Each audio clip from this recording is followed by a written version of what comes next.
cuenta los enfoques a los presidenciables. Le damos la bienvenida al estudio, aquí en Bitácora Política, a Gina Moret, periodista, columnista de esta casa editorial. ¿Cómo estás, Gina? Hola, muy buenas tardes. Bienvenida. Muy bien. ¿Y ustedes? Bien. Gracias. Qué bueno. Pues aquí con tanto presidenciable que hay y que no sabemos bien de qué partido es cada quien, ¿no? Porque tenemos, por ejemplo, José Antonio Meade, que podría ser candidato del PRI.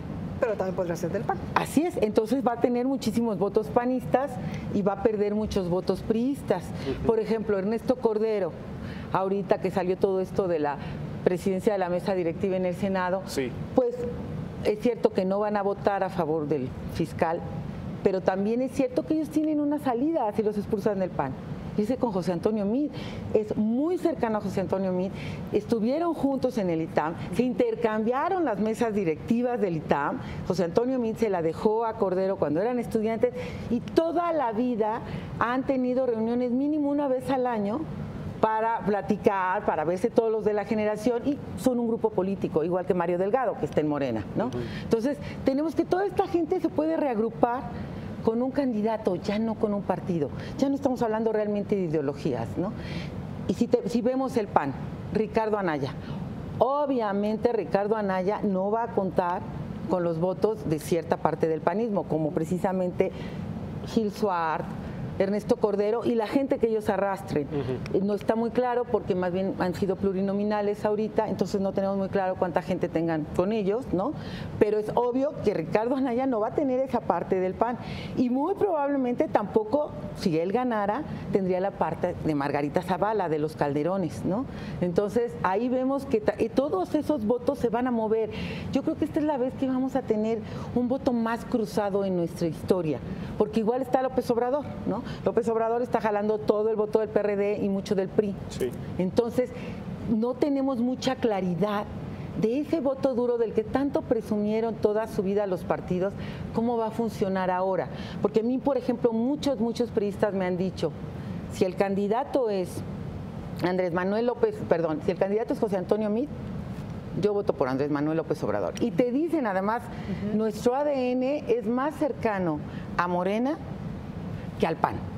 Entonces yo no votaría jamás por un candidato del PAN, yo votaría por López Obrador. Entonces yo sí creo que en estas elecciones vamos a ver un reacomodo nunca antes visto, además de muchos candidatos independientes. Claro. Y muchos de ellos apoyados por el PRI, ¿eh? Exactamente. Blanca. Gina, hace unos momentos tocabas un punto importante. En el 2018, gran parte del voto duro, de incluso los mismos panistas o priistas, van a votar no por el partido, sino por el candidato, en el caso especial de José Antonio Meade Curibreña, que tú bien lo decías, pues tiene un grupo político del Partido de Acción Nacional y tiene un grupo político del PRI que lo apoya abiertamente. Así es. Pero ¿qué va a pasar? También quiero preguntarte con este Frente Amplio Opositor, con este Frente Ciudadano por México que han conformado el PAN, también el PRD y Movimiento Ciudadano, en dado caso de que su candidato a la presidencia de la República sea un panista. Yo creo que eso va a ser lo más probable, ¿eh? Yo creo, bueno, estamos muy claros que el PRD se ha desfondado. El mismo Mancera dice que sí va a contender, pero es muy claro que no es tan fácil que quede un candidato perredista. Entonces, el candidato que tendría más posibilidades es Anaya, porque bueno, la golpiza que le dieron en los medios parece que lo fortaleció, ¿no? Desdibujó el informe de gobierno, desdibujó, ¿no? Salió ganando. Así es. Claro, después de lo que pasó, de lo que se publicó de los bienes de su familia política, definitivamente con todo lo que sucedió, salió ganando. Punto número 1. En el Senado no logró los votos que quería el PRI, ¿no? Que quería quedarse del PAN. Finalmente, que te quiten solo 5 votos, cuando estaba tan duro el enfrentamiento, fue mínimo. Así es. Definitivamente ganó. Desdibujó el informe presidencial por completo. Todo el mundo estaba en la bronca de la Cámara de Diputados, ¿no? Quedó en tercer nivel el tema. Así es. Entonces, yo creo que Ricardo Anaya sale fortalecido. Claro que aquí hay un grave problema, que dicen que no cumple los acuerdos. Esa es la crítica constante de los políticos respecto de él. ¿De los acuerdos para el frente o los acuerdos dentro de Acción Nacional? ¿En general? En general. Los priistas te dicen, tratar con él es imposible porque no cumple los acuerdos. Uy. Los perredistas te dicen, no cumple los acuerdos. Bueno, Gustavo Madero le podemos preguntar si le cumplió el acuerdo, ¿verdad? Exactamente. Entonces, ahí podemos tener un grave problema. Pero pero yo creo que es el que más se perfila, porque a Moreno Valle, pues también lo ven mucho los propios panistas como un candidato del PRI, ¿no? Entonces ahí los panistas no votarían por él. Bueno, Gina, también tocaste un punto fundamental. Si el Frente Amplio opositor se lleva la presidencia de la República, por ejemplo, si se la lleva el Partido de Acción Nacional, entonces la jefatura de gobierno en la Ciudad de México se le estaría llevando el PRD dentro de este amplio frente opositor. Y ahí, ¿cómo entra la figura del que podría renunciar en unas cuantas horas a Morena? Y me refiero al delegado de Cuauhtémoc, Ricardo Monreal. O sea, ¿ya estás dando por hecho que va a ganar el Frente Amplio en la Ciudad de México? Digamos que por ahí varias columnas que he leído a lo largo del día dicen que si Ricardo Monreal es el candidato de este Frente Amplio opositor, conformado por el PAN, por el PRD, por Movimiento Ciudadano y por los que se le acumulen, podría darle la batalla a Morena en la Ciudad de México. Bueno, hay priistas que te dicen que podrían unirse en la Ciudad de México, ¿eh? O sea, hay muchos priistas que dicen, estaríamos de Monreal. De Monreal. Estaríamos dispuestos a ir con Monreal con tal de que no gane el Morena en la Ciudad de México. Por supuesto.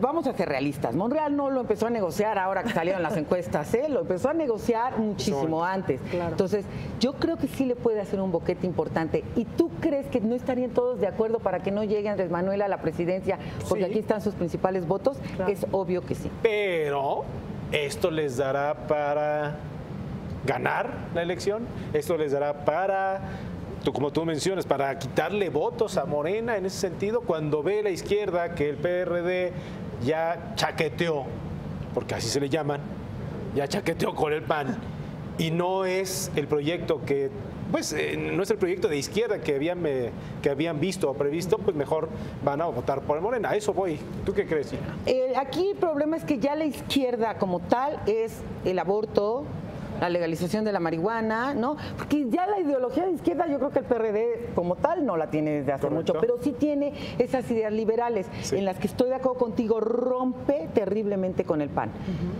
Pero también Morena. Yo nada más te digo una cosa, siendo jefe de gobierno Andrés Manuel López Obrador, nunca se pudo aprobar la legalización de... Bueno, no es del aborto, sino de la interrupción del embarazo. Bueno, porque es una cosa que trae Andrés Manuel en la cabeza. ¿Por qué eres en contra? No creo, pero es un tema que trae, es de formación, aunque tiene un partido liberal o de izquierda en ese sentido. Quien cambió el tema fue Marcelo Ebrard. Así es, con López Obrador no pasó nada de esto. Totalmente. Entonces están en el mismo lado y finalmente dicen mucho los que a esto se están dedicando a verlo del frente, que lo que pueden dejar es ese tipo de temas se quedan tal cual en la Ciudad de México para no tocar ese tipo de intereses. Tampoco te vas a meter a proponer eso en Guanajuato, ¿verdad? Claro. Porque todo el panismo se te viene encima, en Jalisco, obviamente. Entonces dejas las cosas como están y nada más llegas a acuerdos en cuanto a corrupción, en cuanto a tratamiento de la inseguridad, ¿no? Y no te metes con los temas en que están totalmente enfrentados. Pero Morena no es la solución para que esto se quede tampoco, ¿eh? El aborto y que se vuelva a hablar de legalización de la marihuana. En sus estatutos. No, para nada. Muy bien. Qué interesante, ¿eh? Sí. La verdad es que interesante, complicadísimo será este proceso. Nada está dicho, como tú mencionaste, y recupero en resumen lo que nos dice Gina Moret aquí en Bitácora Política.